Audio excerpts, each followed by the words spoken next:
Hello, welcome to my channel.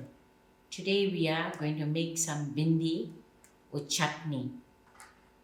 The ingredients are, here's the bhindi that I first rinsed out and dried it thoroughly and then cut. This is how I'm going to clean my bhindi. I'm going to rinse it out from my water, and we have to first be able to dry our bhindi up thoroughly and then cut it for preparing.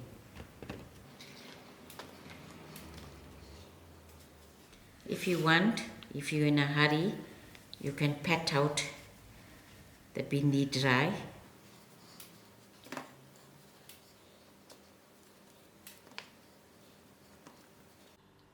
Okay, I took about 10 minutes to dry off my bhindi. You had to dry them up thoroughly before cutting, otherwise it will become very slimy. This is not the best of bhindi though.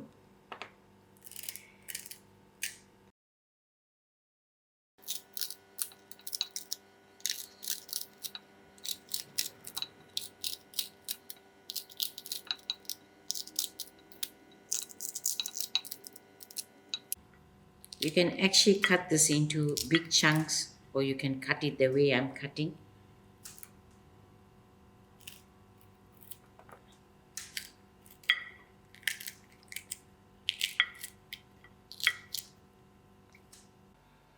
And for the bhindi chutney, I have 3 large tomatoes grated, 1 onion, 2 cloves of garlic sliced, 2 green chillies, a little bit of curry leaf and dhania too, sprinkle, half a cup of oil, 1 teaspoon of salt, half a teaspoon of mustard seed.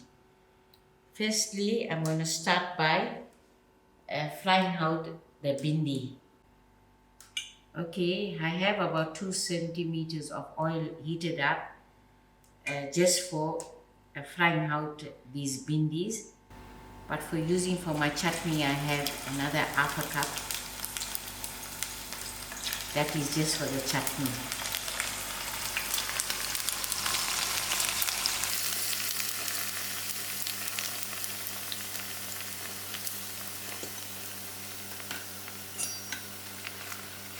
As I will fry this bhindi out, it will actually shrink and come to a small amount. Bhindi can be made in various ways. If you have very good bhindi, you can do a stuffing with it, or you can actually have this little bhindi where you can throw it into your mutton curry, or you can fry it just with the onions and dry chilies. But because our bhindi is slightly tough, I had to throw it into a chutney. You can actually fry your bhindi and throw it into your dal like brinjal. And what you stuff the bhindi with? You can actually stuff your bhindi if it's nice and large. You can make like a minced samosa, basic of a minced samosa, and stuff in your mince. It's just like what we do with our Kerala. And bhindi can actually be frozen. When you buy a whole lot of bhindi, you can actually deep fry it in this manner and freeze it in small containers, and then when you need it to throw into something, even in your normal potato curry, you can just sprinkle some fried bhindi. It can be used to garnish a lot of other curries too. Okay, while my bhindi is frying, I am already going to prepare my chutney for it. First, I add in my half a cup of oil to heat up.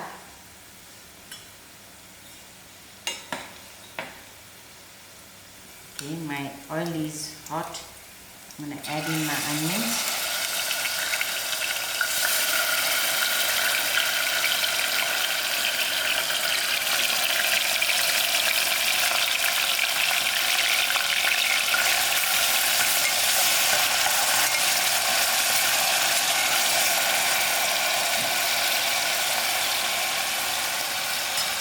allow these onions to brown out.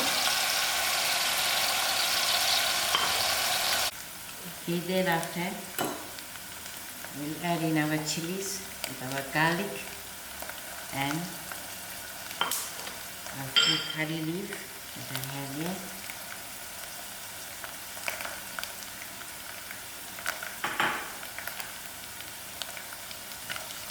Allow this to fry out.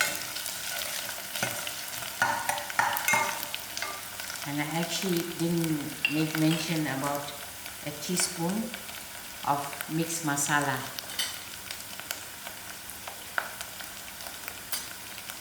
Then I'm going to add in my mustard seed.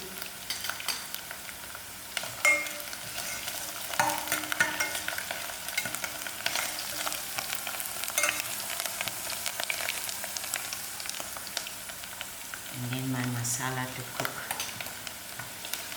Allow this masala to cook for a few minutes while stirring.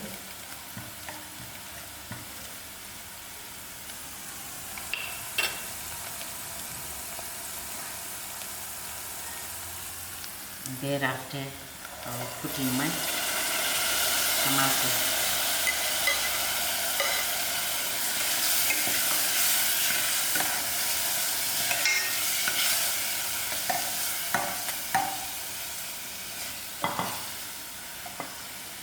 After adding my tomato, I will add in my salt.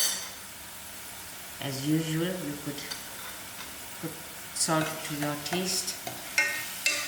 And then I will lower this heat and let it to cook. Okay, now my bhindi is finally done. I am going to remove it from the oil.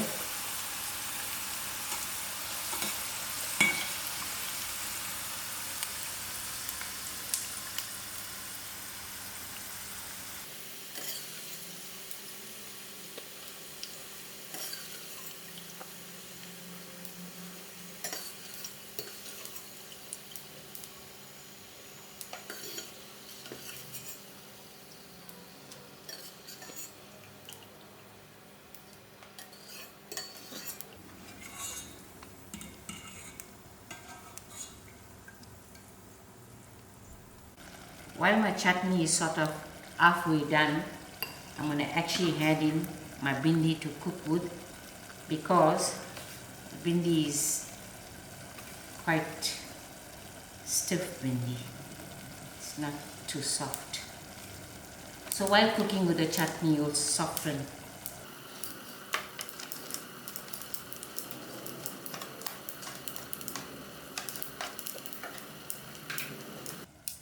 It's always best to buy the very young bhindi.